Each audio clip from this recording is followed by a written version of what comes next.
Harry Potter à l'école des sorciers, chapitre 4, partie 2.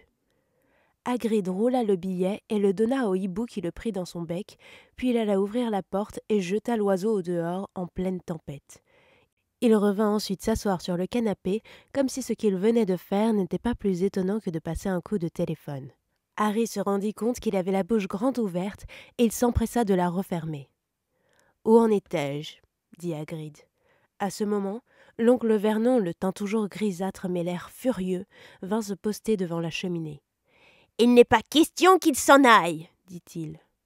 Hagrid poussa un grognement. « J'aimerais bien voir qu'un moldu dans votre genre s'avise de l'en empêcher, dit-il. « Un quoi » demanda Harry intéressé. « Un moldu, dit Hagrid. C'est comme ça que nous appelons les gens qui n'ont pas de pouvoir magique.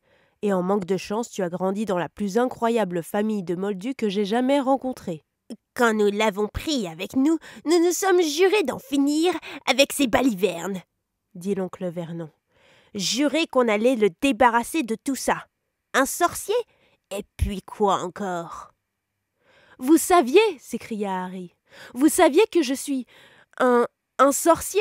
Nous le savions, hurla soudain la tante Pétunia d'une voix perçante. Bien sûr que nous le savions. Comment aurait-il pu en être autrement quand on sait ce qu'était ma maudite sœur? Un jour, elle a reçu une lettre exactement comme celle-ci et elle est partie dans cette école. Quand elle revenait à la maison pour les vacances, elle avait les poches pleines de têtards et elle changeait les tasses de thé en rat d'égout.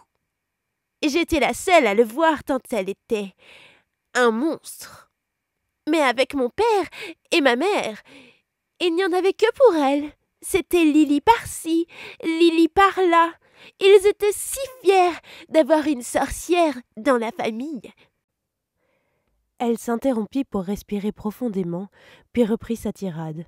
On aurait dit qu'elle avait attendu des années avant d'oser dire tout ce qu'elle avait sur le cœur.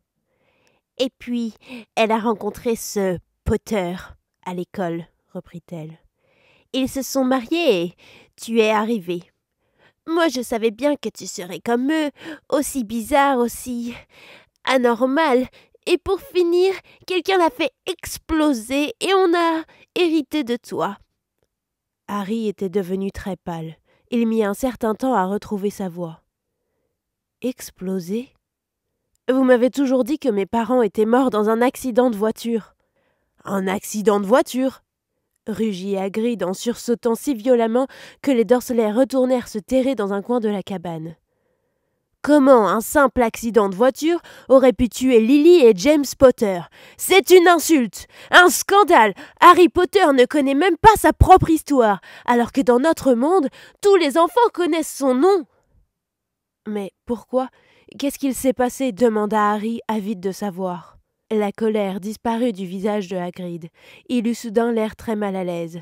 « Je ne m'attendais vraiment pas à cela, » dit-il d'une voix inquiète. « Quand Dumbledore m'a prévenu qu'il ne serait peut-être pas facile de te ramener, je ne me doutais pas que tu n'étais au courant de rien. Ah, Harry, je me demande si c'est moi qui suis le mieux placé pour te révéler tout ça, mais il faut bien que quelqu'un le fasse. Tu ne peux pas aller à Poudlard sans savoir. » Il lança un regard noir au Dursley. « Je vais essayer de te dire ce que je peux, mais je ne pourrai pas tout te dire. Il y a trop de grands mystères derrière tout ça. » Il se laissa aller contre le dossier du canapé et contempla le feu pendant quelques instants avant de commencer son récit. Toute l'histoire commence à cause d'un personnage qui s'appelle... C'est vraiment incroyable que tu n'aies jamais entendu son nom, alors que dans notre monde, chacun connaît... Connaît qui? Demanda Harry. Je n'aime pas beaucoup prononcer son nom quand je peux l'éviter. Personne n'aime ça. Pourquoi?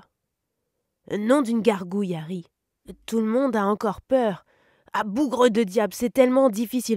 Voilà, il y a un jour eu un sorcier qui a mal tourné. Très très mal tourné. Pire que ça même, pire que tout ce qu'on peut imaginer de pire. Il s'appelait... Hagrid avala sa salive, mais aucun nom ne sortit de sa bouche. Vous pourriez peut-être l'écrire, suggéra Harry. Non, je ne peux pas l'épeler, bon, allons, il s'appelait Voldemort. L'immense corps du géant fut parcouru d'un frisson. Ne m'oblige pas à le répéter, dit-il. Il y a une vingtaine d'années, ce Ce sorcier a commencé à chercher des adeptes, et il a réussi à en avoir.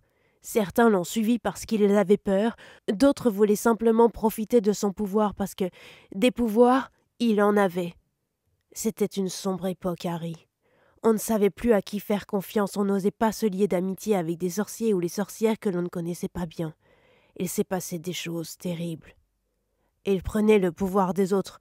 Oh, bien sûr, il y en avait qui lui résistaient, mais il les tuait. Et d'une manière effroyable. L'un des seuls endroits où l'on était encore en sécurité, c'était Poudlard. Je crois bien que Dumbledore était le seul qui arrivait à faire peur à tu sais qui. Il n'a jamais osé s'attaquer à l'école. Pas à ce moment-là, en tout cas. Ton père et ta mère étaient d'extraordinaires sorciers, toujours premiers de la classe à Poudlard, à l'époque où ils étaient étudiants. Le mystère, c'est pourquoi tu sais qui a attendu si longtemps pour essayer de les amener dans son camp. Sans doute parce qu'ils étaient trop proches de Dumbledore pour avoir quelque chose à faire dans le monde des ténèbres. Et puis il a fini par croire qu'il parviendrait à les convaincre. Ou alors, il voulait simplement se débarrasser d'eux. Tout ce qu'on sait, c'est qu'il y a une dizaine d'années, le jour d'Halloween, il s'est rendu dans le village où vous habitiez, tous les trois. Tu avais juste 1 an. Il est arrivé devant votre maison et...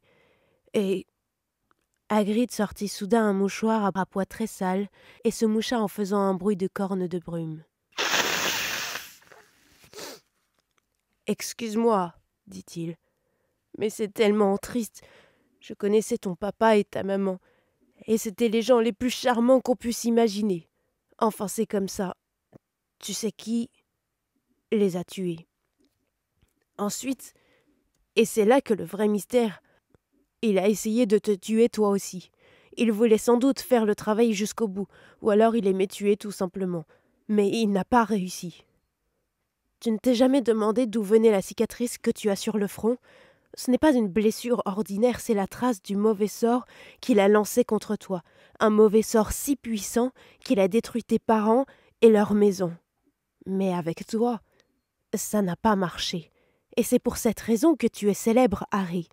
Personne n'a jamais pu lui échapper parmi ceux qu'il avait décidé de tuer. Personne, sauf toi. Et pourtant il a supprimé quelques-uns des plus grands sorciers et sorcières de l'époque, les McKinnon, les Bones, les Préwett. Mais toi qui n'étais qu'un bébé, tu as survécu.